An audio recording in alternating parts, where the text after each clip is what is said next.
Consider the following two statements labelled assertion and reason. Assertion और reason का क्या मतलब होता है? असर्टिव स्टेटमेंट यानी कि कुछ असर्ट कर रही है, कुछ हमें बता रही है, हिंदी में इसको क्या बोलते हैं भाई? अभिकथन।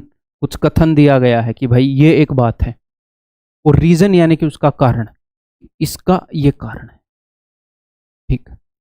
Evaluate them and choose the appropriate answer from the given options. तो ठीक है, इनको पढ़ते हैं एक बार।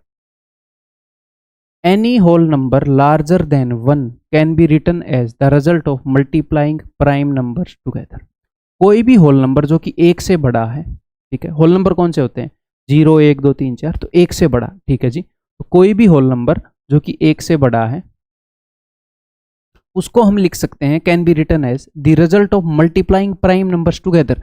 जैसे कि 6 को आप लिख सकते हो 2 इंटू 3, जैसे कि 8 को आप लिख सकते हो 2 इंटू 2 इंटू 2। चाहे सेम प्राइम नंबर बार बार आ गया, बट प्राइम नंबर के मल्टीप्लीकेशन के रूप में तो लिख पाए। तो कुल मिला के ये कहना चाह रहा है कि 1 को छोड़कर बाकी किसी भी नंबर की आप प्राइम फैक्टराइजेशन कर पाओगे।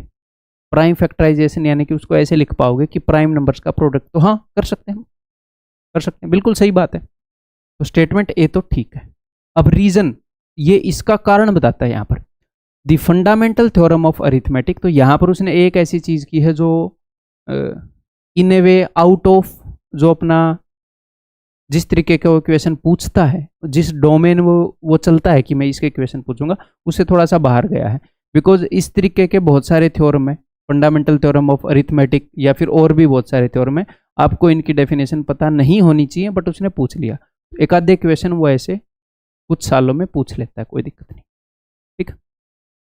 दी फंडामेंटल, तो उसके लिए हमें अपना सिलेबस नहीं पढ़ाना होता कि मैं सारे फंडामेंटल थ्योरम्स मैथ के सारे रट लूंगा, नहीं, ठीक है भाई। ऐसा होगा, इसको हम रोक नहीं सकते, ठीक है। और हम तो कई बार आपने देखा ये बहुत कुछ नहीं रोक पाते, वो गड़बड़ कर देते हैं गवर्नमेंट का जिनमें हाथ होता है फिर तो। चलो सिलेबस पर फोकस करते हैं। The fundamental theorem of arithmetic guarantees unique prime factorisation for all rational number. सारे रैशनल नंबर के लिए यूनिक प्राइम फैक्टराइजेशन गारंटी करता है। मतलब क्या, मैं बताता हूँ कि फंडामेंटल थ्योरम ऑफ अरिथमेटिक कह रहा है कि जितने भी रैशनल नंबर हैं सबकी यूनिक प्राइम फैक्टराइजेशन है। तो अगर आपको ये चीज़ नहीं भी पता थी तो वैसे तो रिस्क नहीं लेना चाहिए, बट यहाँ पर कॉमन सेंस से एक चीज़ क्रैक हो सकती है, रैशनल नंबर्स की कभी भी प्राइम फैक्टराइजेशन नहीं होती है। 4/7 की या भले ही 81/7 की, 3 की पावर 4/1/7 ऐसे प्राइम फैक्टराइजेशन नहीं होती है। तो जो फंडामेंटल थ्योरम ऑफ अरिथमेटिक है वो रैशनल नंबर्स के बारे में नहीं है, वो आप ये बोल सकते हो इंटीजर्स के बारे में है। भले ही माइनस वाले भी इंक्लूड कर लो, वो इंटीजर्स के बारे में है, रैशनल नंबर के बारे में नहीं है।